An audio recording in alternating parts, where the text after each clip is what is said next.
lion eyes.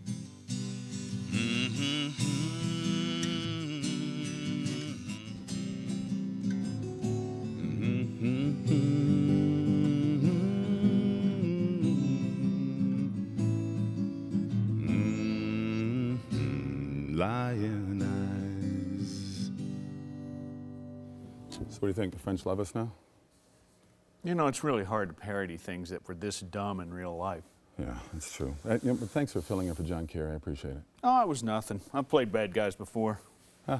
We should have just maybe gave him wine, cheese, or maybe even showed up.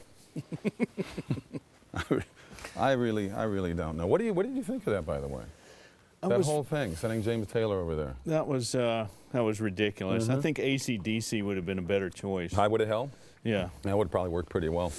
Hey, welcome to the Dana Show. I am Kevin Sorbo. I'm guest hosting today. I really am. And look who I got. Look who I got. Nick Searcy. But they knew that. Did they know that? Yeah. Yeah. Well, you know, it's good to have you here. Yeah, great to be here. You're here tomorrow. You're here hosting tomorrow. I know. I get to be Nick here 2 will be here days. tomorrow. He's hosting tomorrow. He gets a good shot at this. It's awesome. Right. I get to watch you do it, so I'll know how. Yeah, I don't know about that, but we'll see what happens. I've done Dana's show before. It was interesting to come on here, and they gave me a call, and they gave you a call, and here we are. Saying, what the heck are we doing? I did Dana's show before, but it was about 3 minutes. There you go. Now I get to bore people for a whole hour. I'm hoping for that as well. I'm searching for that. So, hey, I want to talk about this American Sniper movie because it's such a hot topic right now. Yeah, there's a lot of people spouting off about it, so let's get in on it? it. Yeah. I mean, it really is something that, the way it's taken off, it really, it obviously the movie is filling a need that American audiences weren't getting anywhere else. Yeah. You know? Well, that's what we're looking for. Look, I did a movie called God's Not Dead last year. Yeah. Huge. $2 million movie, made well over close to, $65 million in box office America alone, another 30, 40 overseas. I mean, it's insane. There's huge pockets of this country that are looking for something that fits what they want to watch. And this movie, to me, wasn't as much as a movie about war as it was about what this guy went through, what he was doing, the things that he was going through over in Iraq, the things he was going at home with his wife. I mean, it's an incredible movie. It's an incredible story about a real hero. And we're attacking him.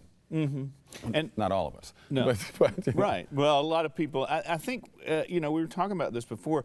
I think some people in Hollywood that have been attacking this movie are people that really haven't had a lot of experience meeting actual soldiers, actual heroes that do this fighting. And I think if they did, they'd be sorry they said some of the things they've said. It's interesting because who's the enemy here? So these guys are putting their lives on the line. This war's been going on, obviously, far too long for all of us. 13 years, now 14 years. We're in our 14th year, I think. It's crazy. Of course we want this thing to be done and be over with. But I think what you just mentioned is true. You've been to forts. You've met with soldiers. I've met with soldiers. I do a lot of things with wounded warriors. I think what's missing is having these other people really be part of the program and see what's going on, what these guys have to go through. Absolutely. I was fortunate to have dinner with 5 guys down at Camp Pendleton who were in the bomb squad, and they were all amputees, Purple Heart winners, guys with limbs missing, and in talking to them, just sort of seeing what they were planning to do, now, invariably, all of them were like, I want to get better so that I can go back. Yeah. I want to do it again. It's that kind of sacrifice that is hard for, people to understand unless you've talked to these guys. That's the problem. I think, obviously, politics gets in the way. My brother served 23 years. He's Lieutenant Colonel, U.S. Army.